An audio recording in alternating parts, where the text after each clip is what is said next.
تفسیر القرآن سورہ بقرہ آیت نمبر 219۔ اعوذ باللہ من الشیطان الرجیم، بسم اللہ الرحمن الرحیم۔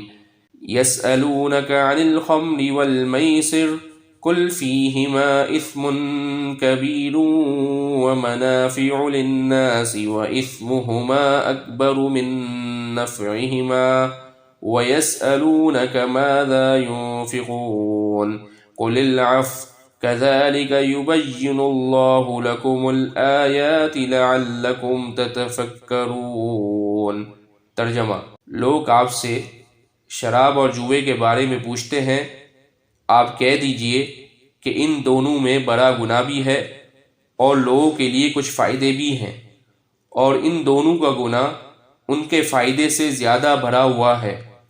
اور لوگ آپ سے پوچھتے ہیں کہ وہ اللہ کی خوشنودی کے لیے کیا خرچ کریں، آپ کہہ دیجئے کہ جو تمہاری ضرورت سے زائد ہو۔ اللہ تعالیٰ اسی طرح اپنے احکام تمہارے لیے صاف صاف بیان کرتا ہے تاکہ تم غور و فکر سے کام لو۔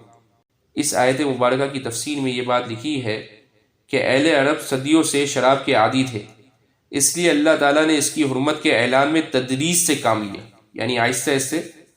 پہلے سورہ نحل میں ایک لطیف اشارہ دیا کہ نشہ لانے والی شراب اچھی چیز نہیں ہے۔ پھر سورہ بقرہ کی اس آیت میں قدر وضاحت سے فرمایا کہ شراب پینے کے نتیجے میں انسان سے بہت سی ایسی حرکتیں سرزد ہو جاتی ہیں جو گناہ ہیں، اور اگرچہ اس میں کچھ فائدے بھی ہیں مگر گناہ کے امکانات زیادہ ہیں۔ پھر سورہ نساء میں یہ حکم آیا کہ نشے کی حالت میں نماز نہ پڑھو۔ بالآخر سورہ مائدہ میں شراب کو ناپاک اور شیطانی عمل قرار دے کر اس سے مکمل پرہیز کرنے کا صاف صاف حکم دے دیا گیا۔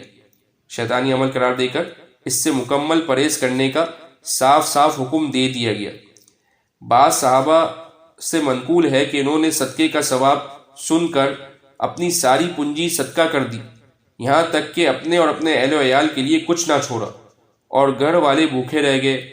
اس آیت نے بتلا دیا کہ صدقہ وہی درست ہے جو اپنی اور اپنے گھر والوں کی ضرورت پوری کرنے کے بعد کیا جائے۔ چنانچہ حضرت صلی اللہ علیہ وسلم نے متعدد احادیث میں اس پر زور دیا ہے کہ صدقہ اتنا ہونا چاہیے کہ گھر والے محتاج نہ ہو جائیں۔ وآخر دعوانا ان الحمد للہ رب العالمین۔